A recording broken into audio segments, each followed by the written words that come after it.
السلام عليكم ورحمة الله. خدمت لكم موديل جديد بالثوب الكريب، وموديل يتوفر عندي في عدة ألوان صيفية وجميلة.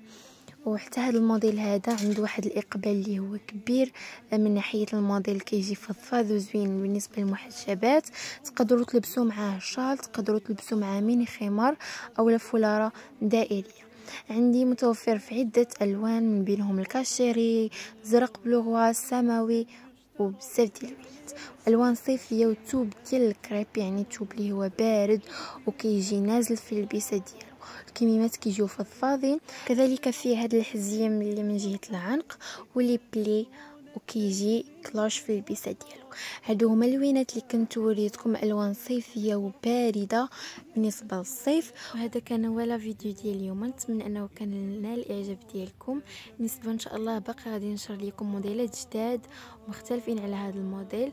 وبالنسبه اللي مهتم، انا نخلي لكم الانستغرام والتيك توك ديالنا في اسفل الفيديو والنيميرو، واللي بغى شي حاجه مرحبا به عبر الخاص. والسلام عليكم ورحمه الله وبركاته.